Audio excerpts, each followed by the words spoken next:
Story Corner, presented by Jennifer. Warriors. Book 1, Into the Wild. Chapter 10.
Damp. It had been an uncomfortable night. He stood up and shook himself vigorously, fluffing out his fur. Then he left the apprentice den and trotted across the clearing to Yellowfang's nest. Yellowfang was just stirring. She lifted her head and squinted at Firepaw as he approached. "My bones ache this morning. Has it been raining all night?" "Since just after moon high," Firepaw replied. He reached out and prodded her mossy nest cautiously. "Your bedding is soaking wet. Why don't you move near the nursery? It's more sheltered there." "What? And be kept awake all night by those mewing kits? I'd rather get wet," Yellowfang growled. Firepaw watched her circle stiffly on her mossy bed. "Then at least let me fetch you some dry bedding," he offered, keen to drop the subject of kits if it upset the old she-cat so much. "Thank you, Firepaw," replied Yellowfang quietly, settling down again. Firepaw felt stunned. He wondered if Yellowfang was feeling all right. It was the first time she had thanked him for anything, and the first time she had not called him Kitty Pet. "Well, don't just stand there like a startled squirrel. Go and fetch some moss," she snapped. Firepaw's whiskers twitched with amusement. This was more like the Yellowfang he was used to. He nodded and sprinted off. He almost crashed into Speckletail in the middle of the clearing. This was the queen who had watched Yellowfang's angry outburst at the tabby kit the day before. "Sorry, Speckletail," Firepaw mewed. "Are you on your way to see Yellowfang?" "What would I want with that unnatural creature?" replied Speckletail crossly. "Actually, it's you I was looking for. Bluestar wants to see you." Firepaw hurried towards the high rock and Bluestar's den. Bluestar was sitting outside, her head bobbing rhythmically as she licked the gray fur below her throat. She paused when she noticed Firepaw. How is Yellowfang today? She meowed. Her bedding's wet, so I was going to fetch her more, Firepaw replied. I'll ask one of the queens to see to that. Bluestar gave her chest another lick, then eyed Firepaw carefully. Is she fit enough to hunt for herself yet? She asked. I don't think so, Firepaw meowed. But she can walk well enough now. I see, Bluestar meowed. She looked thoughtful for a moment. It is time for you to return to your training, Firepaw, but you'll need to work hard to make up for the time you have lost. Great! Thank you, Bluestar, Firepaw stammered. You will go with Tigerclaw, Greypaw, and Ravenpaw this morning. Bluestar continued. I have asked Tigerclaw to assess the warrior skills of all our apprentices. Don't worry about Yellowfang. I'll make sure someone sees to her while you're gone. Firepaw nodded. Now, join your companions, Bluestar ordered. I expect they'll be waiting for you. Thank you, Bluestar, Firepaw mewed. He turned with a flick of his tail and darted towards his den.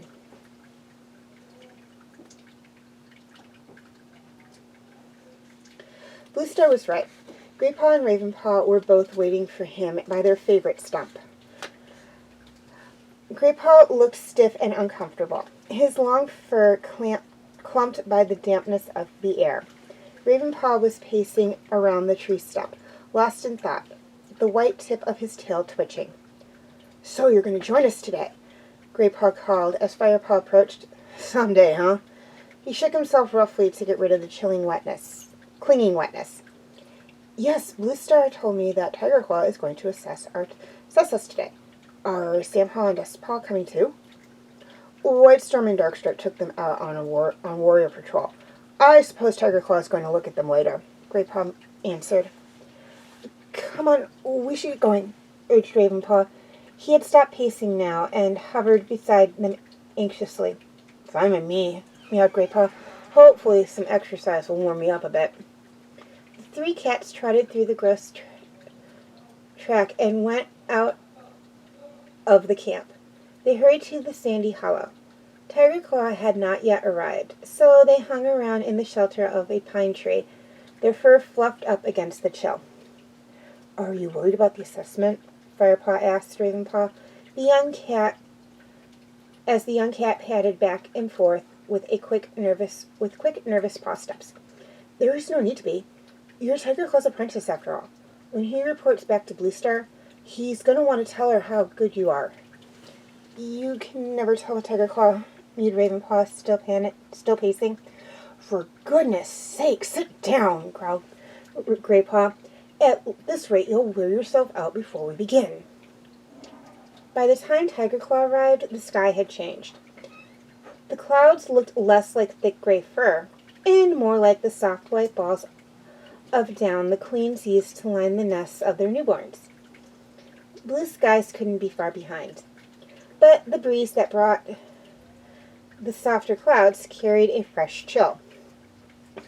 Tigerclaw greeted them briskly and launched straight into the exercise details.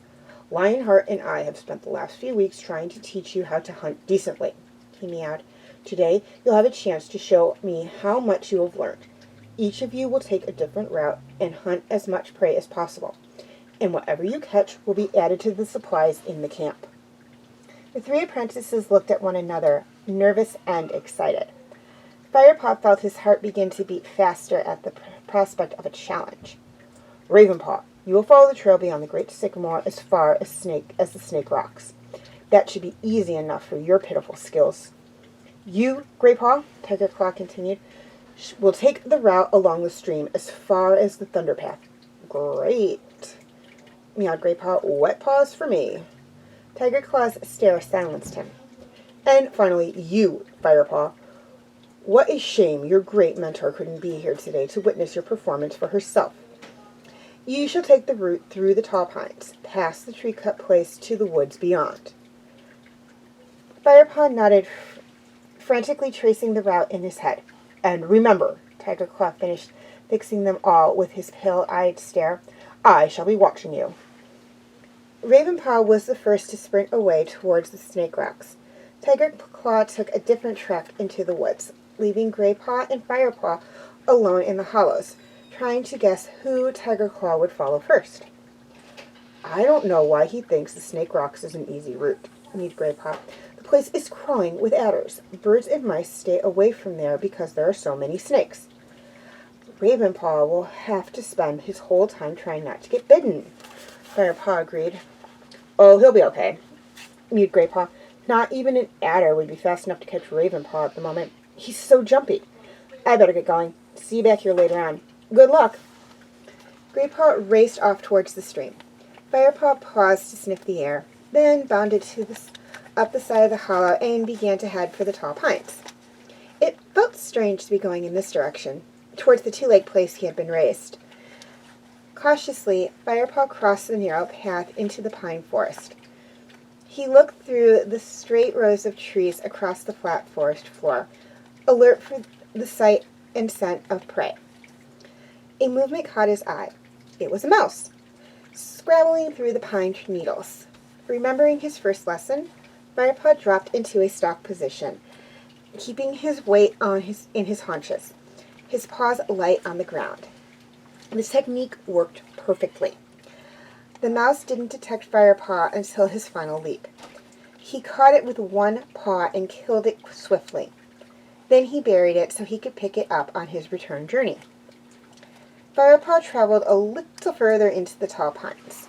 The ground here was deeply rutted by the tracks of the huge two-legged monsters that tore down the trees. Firepaw took a deep breath, his mouth open. The monster's acid breath had not touched the air here for a while. Firepaw followed the deep tracks, jumping across the ruts. They were half filled with rain, which made him feel thirsty. He was tempted to stop and take a few mouthfuls, but he hesitated. One lap of that muddy trench water, and he'd taste the monster's foul-smelling tracks for days. He decided to wait. Perhaps there would be a rainwater puddle beyond the tall pines. He hurried onward through the trees and crossed the two-legged path on the far boundary. He was back amidst the thick undergrowth of oak woods. He moved onward until he found a puddle and lapped up a few mouthfuls of fresh water. Firepaw's fur began to prick with some extra awareness. He recognized the sounds and scents familiar from his old watching post on the fence post, and knew instantly where he was. These were the woods that bordered the two-leg place. He must be very close to his old home now.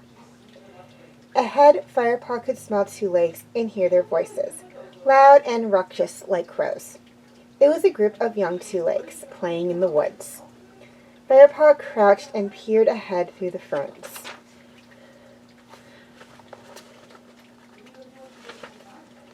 The sounds were distant enough to be safe.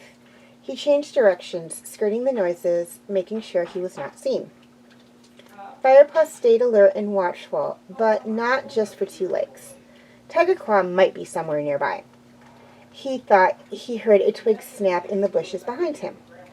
He sniffed the air, but smelled nothing new. Was he being watched now, he thought? Out of the corner of his eye, Firepaw sensed movement. At first he thought it was Tiger Claw's dark brown fur, but then he saw a flash of white. He stopped, crouched, and inhaled deeply. The smell was unfamiliar. It was a cat, but not a ThunderClan cat. Firepaw felt his fur bristle with the instinct of a clan warrior. He would have to chase the intruder out of ThunderClan territory. Firepaw watched the creature move through the undergrowth. He could see its outline clearly in the skirt as it skidded between the ferns. Firepaw waited for it to wander nearer. He crouched lower, his tail waving back and forth in slow rhythm. As the black and white cat neared, Firepaw rocked his haunches from side to side as he prepared to spring. One more heartbeat, then he leapt. The black and white cat jumped in the air, terrified, and raced away through the trees. Firepaw gave chase.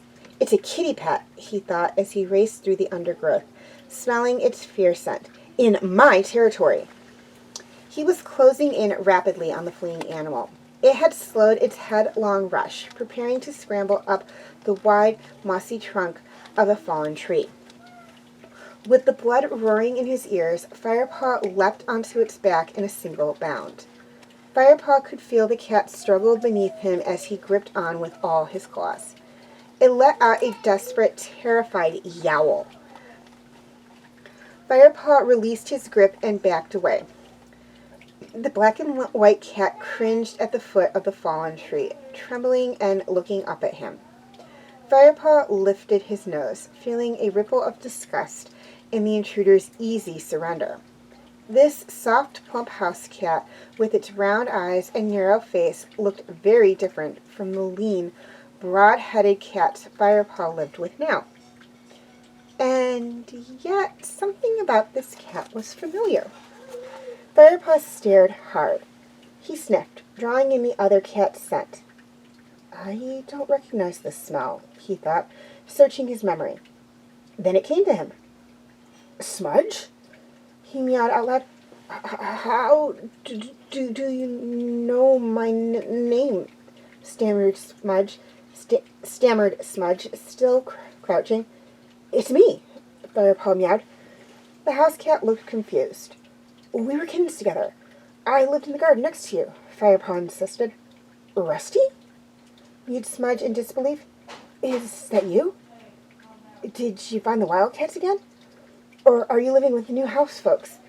You must be if you're still alive. I'm called Firepaw now, Firepaw meowed. He relaxed his shoulders and let his fur fall flat into a sleek orange pelt. Smudge relaxed too. His ears pricked up. Firepaw? He echoed, amused. Well, Firepaw, it looks like your new house folks don't feed you enough. You certainly weren't this scrawny last time we met.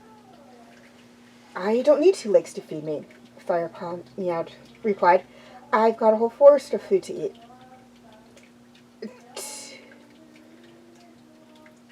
2 legs? House folks. That's what the clans call them. Smudge looked bewildered for a second.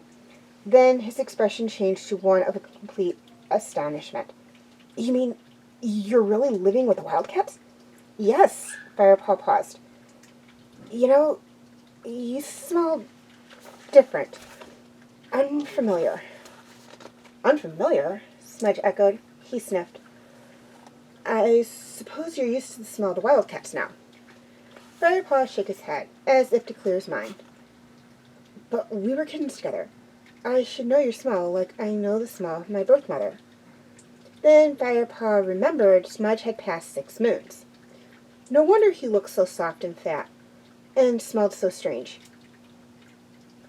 You've been to the cutter, he gasped. I mean the vet. Smudge shrugged his plump black shoulders. So? He mewed. Firepaw was speechless. So Blue Star was right. Come on then, what's it like living in the wild? Smudge demanded. Is it as good as you thought it would be? Firepaw thought for a moment about last night, sleeping in a damp den. He thought about the moss pile and clearing away Yellowfang's dirt, and trying to please both Lionheart and Tiger Claw at once during training. He remembered the teasing he suffered for his kitty pet blood. Then he remembered the thrill of his first catch, of charging through the forest in pursuit of a squirrel, and of warm evenings beneath the stars sharing tongues with his friends. I know who I am now, he meowed simply. Smudge tipped his head to one side and stared at Firepaw, clearly confused. I should be getting home, he mewed. Mealtime soon. Go carefully, Smudge. Firepaw leaned forward and gave his old friend an affectionate lick between the ears. Smudge nuzzled him in return. And stay alert. There may be another cat in the area who's not as fond as kitty pets, house cats, as I am. Smudge's ears flicked nervously at these words. He looked cautiously around and leapt onto the trunk of the fallen tree. Goodbye, Rusty, he meowed. I'll tell everyone that you're okay. Bye, Smudge, meowed Firepaw. Enjoy your meal. He watched the white tip of Smudge's tail disappear over the edge of the tree. In the distance, he could hear the rattle of dry food being shaken and a two-legged voice calling. Firepaw turned his tail high and started back towards his own home, sniffing the air as he went. I'll find a finch or two here, he decided, then I'll catch something else on the way back through the pines. He felt it bristling with energy after meeting Smudge and realizing just how lucky he was to live in the clan. He looked up at the branches above him and began to stalk silently across the forest floor, every sense alert. Now he just needed to impress Blue Star and Tiger Claw.